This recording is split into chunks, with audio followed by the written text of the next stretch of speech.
Welcome back to Generative AI and the delivery of legal services. Today we're going to be talking about generative AI models and tools. First, we're going to look at open source versus proprietary LLMs, then differentiate between copilots and agents, talk about the difference between predictive models and reasoning models, and then finally do a survey of some popular AI tools and their use cases. Let's get started. So open source versus proprietary.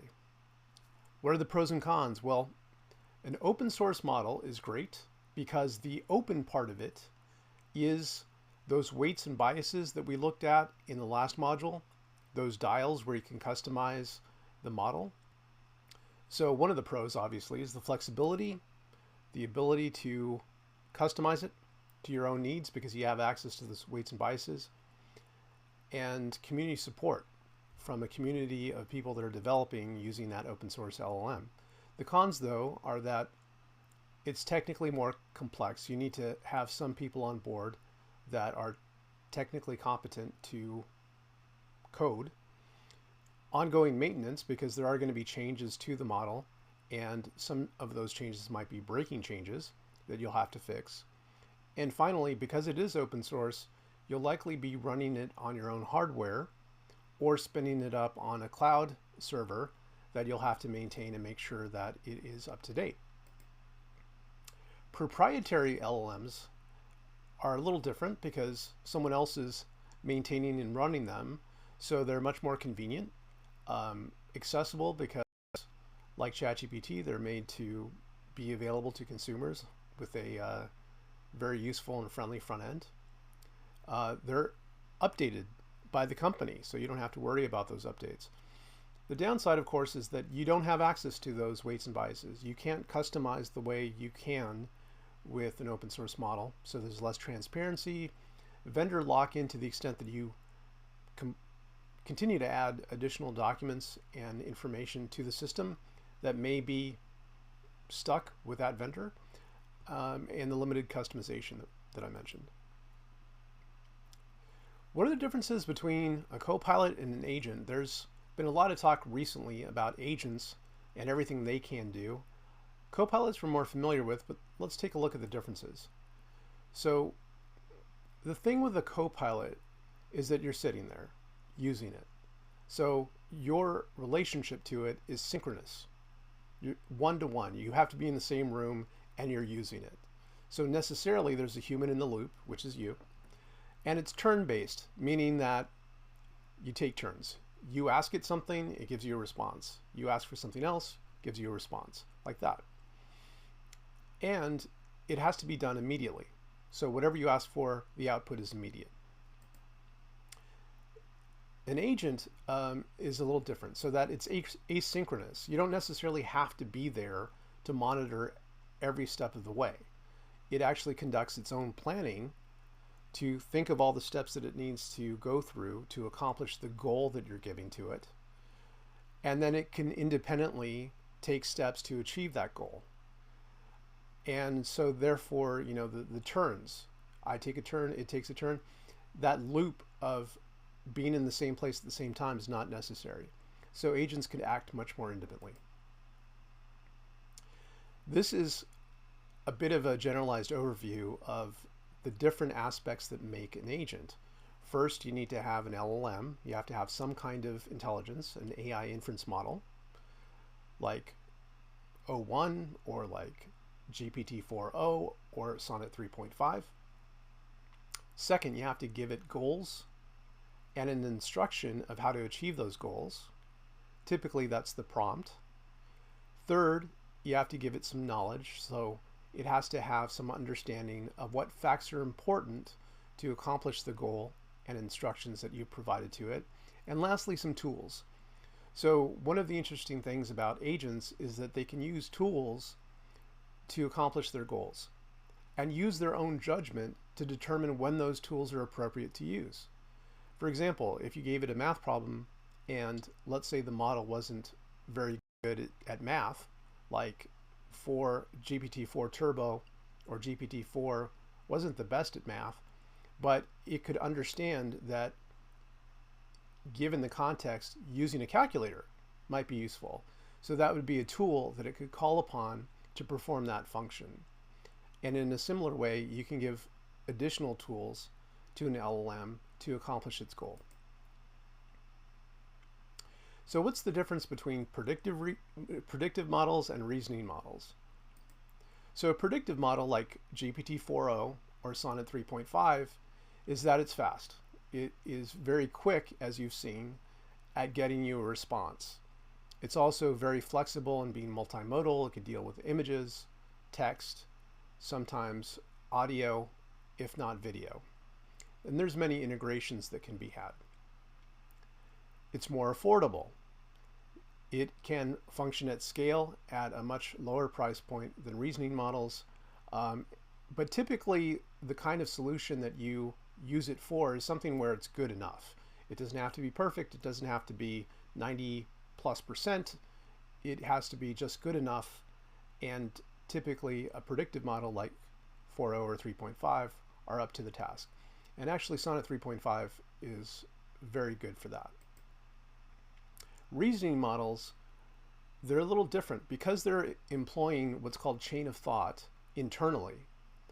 It actually used to be that you would have to explicitly ask a model like 4.0 to think through a process step by step. That's called a chain of thought prompt. And we'll actually learn more about that when we go into prompt engineering in a later module. But that type of step-by-step thinking is actually incorporated internally within a reasoning model.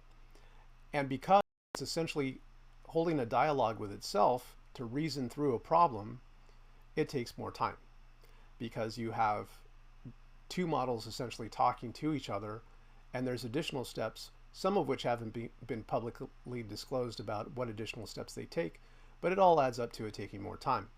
And because it takes more time, and because it's essentially a dialogue or more happening within one model, it gets more expensive because there's more tokens being used. But it could be used for sophisticated problem solving. So comparing different facts, analyzing at several different levels. One example I'll show you later, but it has to do with taking different sets of facts and then actually grading a solution that you come up with, and then at each turn giving it a separate grade until you come up with the best case, like the best solution to a problem. So it could think through it in many different levels and come up with deeper solutions than a mere predictive model could on its own. But there are some limitations. Reasoning models, they don't have access to multimodal completely. For example, O1 has access to images, but uploading documents is a different thing. And so there's some limitations there, as well as limitations with integrations. One thing I want to point out, O3, which is not publicly available yet, but OpenAI has made claims that it has scored 87.7% on this GPQA benchmark. And so the significance of that is that it's expert level science questions that are not publicly disclosed. Why is that important? Because it couldn't be part of a training data set that O3 may have learned by route by being trained on that data. These are questions that have not been publicly disclosed, so it couldn't cheat.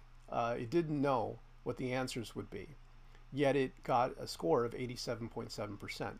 So these are kind of the glimmers of AGI that are coming up, and one of the benchmarks that O3 has achieved, which is extremely impressive. Popular AI tools. Now we're going to dive into some of the tools and take a look at them, what they could do, what they can't do, and more. But before we do that, we want to consider these 4 different factors, which are great considerations to keep in mind when you look at these different tools. Usability. How easy are they to use? Do they have a friendly interface? Are they easy to understand?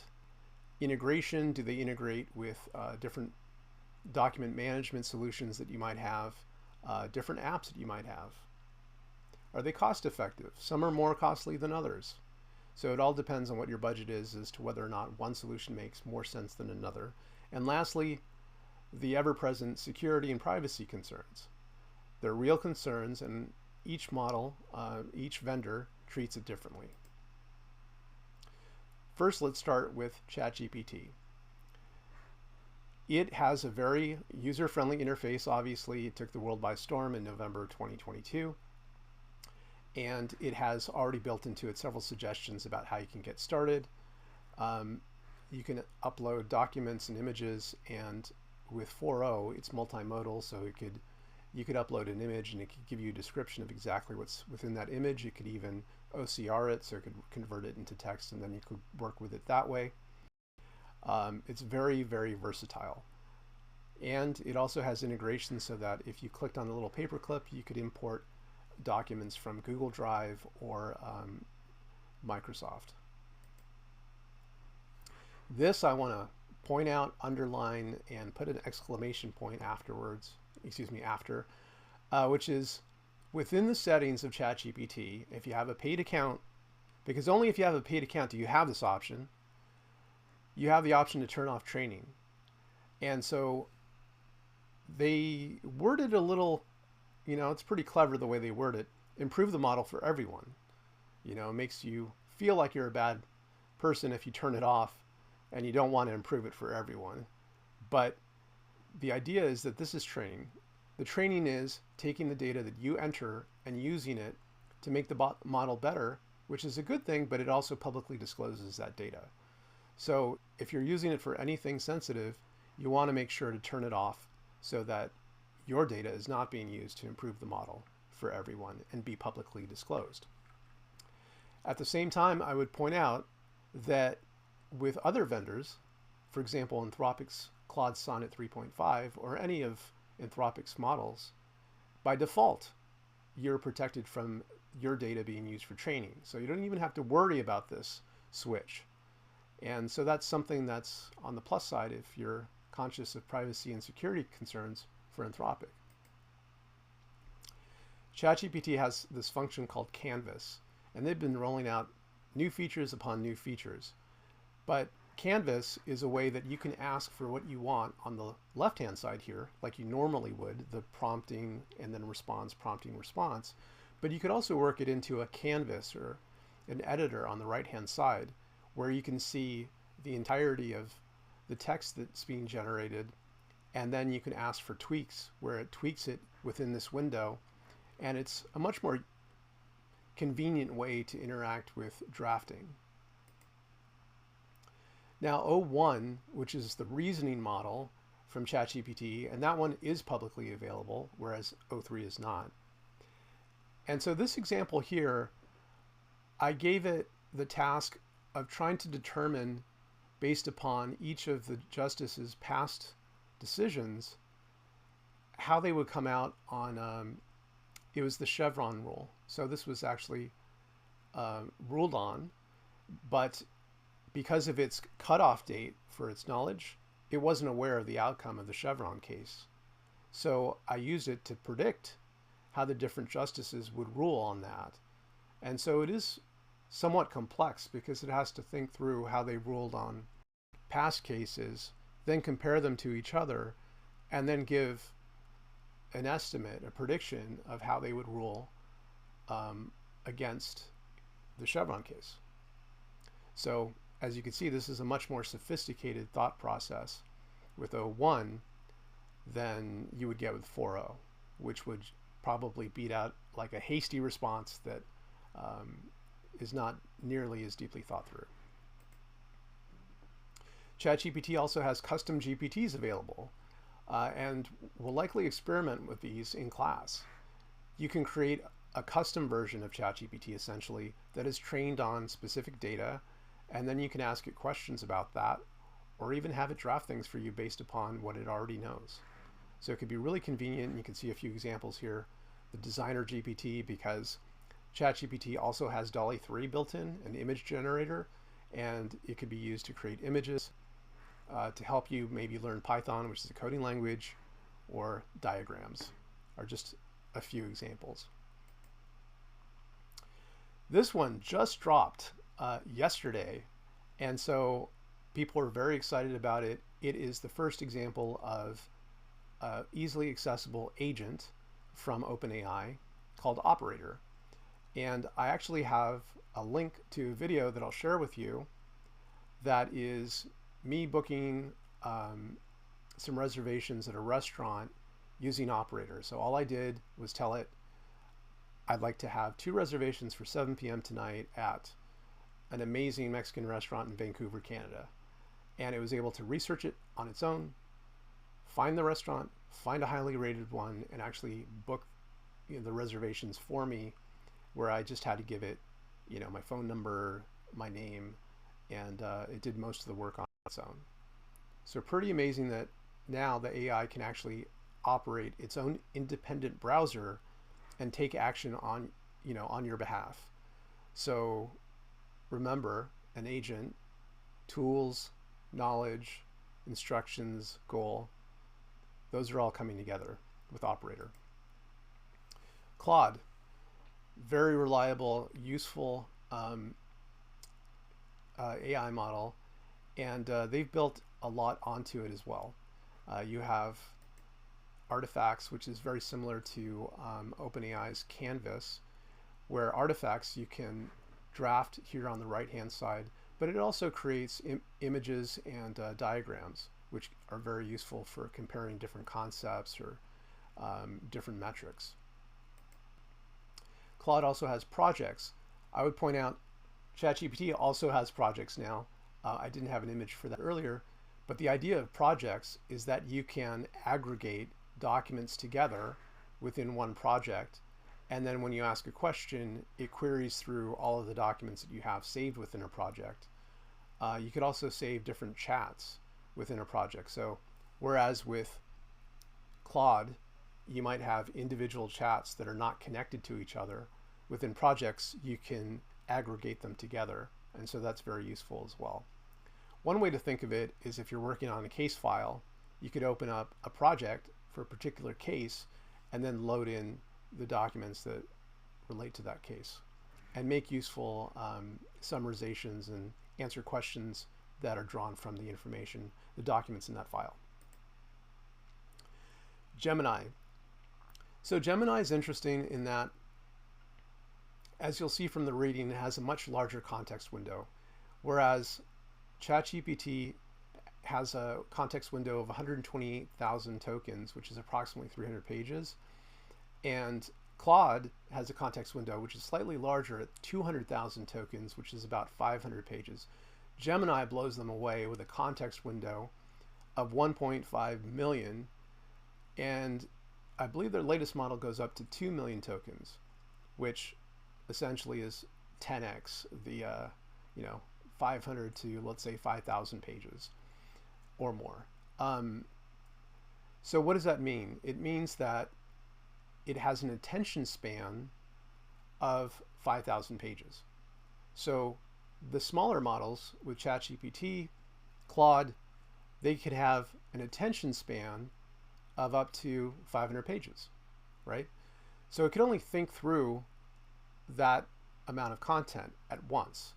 Gemini can essentially have an attention span of 5,000 pages, which means you could upload more documents and get answers from those documents, all within the context of that particular conversation with Gemini.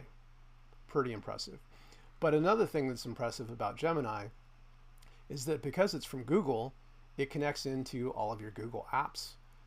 If you're working within Google Docs, you could use Gemini to summarize information or help you to draft stuff. If you're working in Gmail, it could also help you to draft replies to your emails. Notebook LM is out from Google, and it has really been impressive. Essentially, it's a way, kind of like projects or folders, to keep multiple documents within a notebook, is what they call it. And you can converse with those documents in the notebook, and it extracts information. But most impressive is this audio overview function that it has, where you could feed in documents. For example, on this one, Once I wrote chapter 2, How Does Generative AI Work, I fed in that entire chapter to Notebook LM, and it created a podcast, which you've listened to, from that content. And as you have heard, it presents the information in a very accessible and easy to understand way. So it's a great way to learn. And I'd highly suggest that if you have access to it, you use Notebook LM as a way to learn. Down here, you can see that you can create study guides, briefing docs, FAQs, and timelines, also from the same content that you've uploaded. And you can see some examples here. Perplexity, little different. Essentially, it's like a search engine for AI. And so what it does is you ask it a question, it reads out over the internet what all the answers are, and then synthesizes it into one response. So if you asked it, for example, about a refund on a delayed flight and how you can get that, it might reach out to several different travel sites and find information about getting a refund on a delayed flight, summarize that into one answer, and then give you citations back to all of the sources where it got that answer. So it's extremely good for factual research. There's one other that I don't have a slide for that's from Google, and it is Google Deep Research, and essentially does the same thing, but because it's Google, it has access to thousands of more sources and provides a very large amount of resources. So I would suggest you check that out as well. Copilot from Microsoft, kind of similar to Gemini in the sense that Copilot has access to all of the Microsoft tools and applications. So you can use it within your document editor, you could use it within Outlook, and it could help you to easily draft replies and emails. It also has different functions that it can perform that you see here. And they also have agents, so you could have these type of custom GPTs that are spun up to handle specific problems. Yeah, one here is a procurement assistant and a few others, but it's kind of the same idea as the Apple Store, where you have different apps, except now we have different agents. Cohere. Cohere, actually, this is founded by one of the authors of that Attention is All You Need paper that I pointed out to you. And it's mostly within enterprise and focuses primarily on retrieval augmented generation. So helping large companies to search through large amounts of documents and extract important information. DeepSeek. Now this is new, and it's also open source. So DeepSeek actually is equivalent to 4.0 in terms of its computing power and intelligence. It also has a reasoning model that it's released, and the reasoning model they claim to be on par with 0.1. Now the thing that makes it so exciting is that that's really difficult to achieve, and they claim to have achieved it with a lot less cost and compute than OpenAI used to achieve, the models that it's put together. And because it's open source, you have access to those weights and measures, and you can customize it to your own uses, provided that you have the hardware and the technical knowledge to do that. But DeepSeek is amazing. It's actually the research was done in China, and it is an extremely powerful model and open source, so that's amazing. Llama is also open source from Meta, and so you have various models available, 3.2, 3.1, and my experience of 3.1 and 3.2 is that they're about on par with 4.0. So the idea that you can get a model that's that powerful, that is open source as well, where you can control and modify and customize the weights and biases to your use, is pretty impressive. Now, these models, if you have some background in coding, You can get access to them through GitHub. GitHub normally has repositories of code, but it also is making available easy access to all of these models. So what does that mean? If you dabble in a little coding, you can easily connect these models to your code by just finding them on GitHub and connecting them. Hugging Face is the same idea. Hugging Face has a number of different models that are available, and many of them are open source. So I would definitely take a look at that. So what are some use cases? We looked at the different examples, but what are they actually in use? And so I'd love to show you that. First is a demand letter. So this here, let's look at this. So write an auto accident letter from a law firm, which is the Jones Law Firm, to a car insurance company asking for, and then we break down the damages, medical bills, car repairs, chiropractic, and so on. And then we say the accident occurred on January 1st, 2020. So we're giving it some context. We're looking to send a demand letter. It took place in California, and we gave it some background about the damages we're looking for.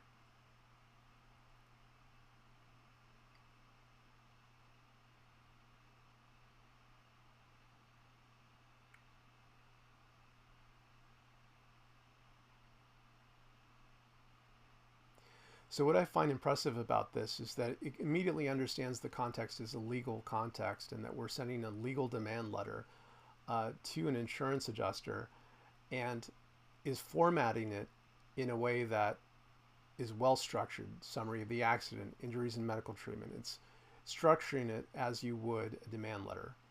Now the downside I would point out, having done some personal injury litigation in the past, is that this is far from complete. This is only the very beginning of a personal injury demand letter.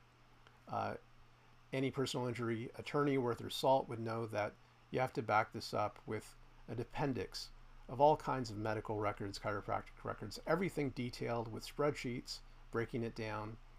And then you also usually include a video about a day in the life for the plaintiff and a lot more detailed information that you would include in the demand letter. But the point is that rather than facing a blank page, this really gets you started in everything you need and covers all the bases to get started. So it's definitely a leg up for attorneys that are sending out demand letters. Another application is to create an ebook. So an ebook is essentially, it's a marketing tool. Like if you're trying to get more business from clients that, in this case, need help with probate administration, you would describe to the AI, write an outline for a book about probate administration. Ebook implies that it's short. And once you've drafted an outline, check back with me to see if it's acceptable and if I'd like you to draft another version, or to go forward and actually draft it for me. So with that, it quickly comes up with an outline. Keep in mind we're using ChatGPT GPT-4, right? So it's hitting this really quick. It's not using reasoning. It's just fast inference. So it's coming up with suggestions based upon its predictions from its training data. And so some of its training data include clearly probate administration information, and it's come up with a pretty good outline for an ebook. Do I find it acceptable? Why, yes, I do. And so it's going to go into further detail. It's going to take those summaries that it created for each of the chapters and expand them.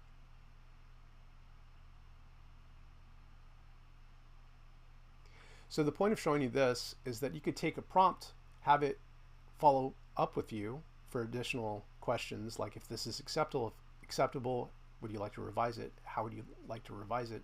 And so it could essentially prompt you through improving the output. And you could take something that's a summary and expand it to something that is more full-bodied. So prompts can build upon each other.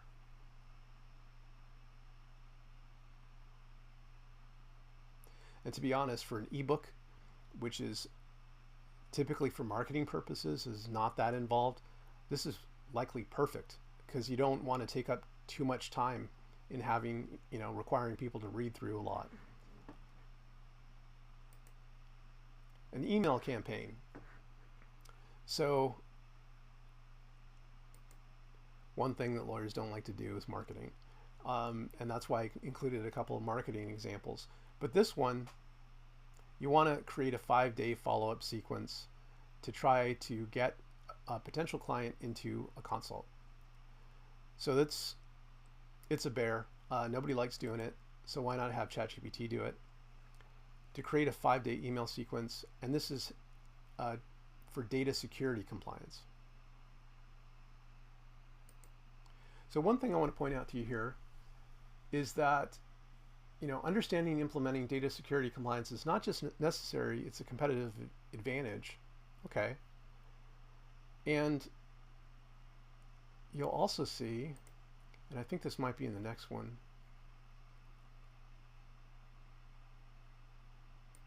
Yeah. Did you know that non-compliance with data security standards can lead not only to financial losses, but also reputational damage? Oh no. It knows what psychological pressure points to push on. And so that kind of understanding of human psychology is impressive, but also useful with this type of marketing.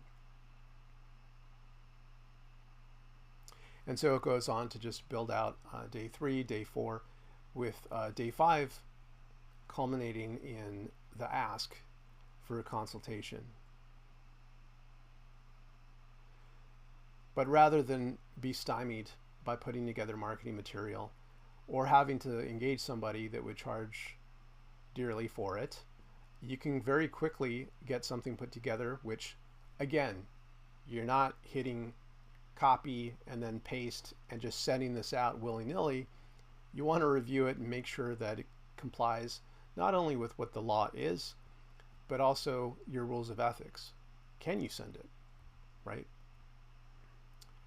And so here you see that it finally hits them with the free consult offer. And it reminds you to personalize it and make it your own first. The last one that I'll point out to you, I think is really interesting. It's helping us to respond to a review that you might get on Google reviews.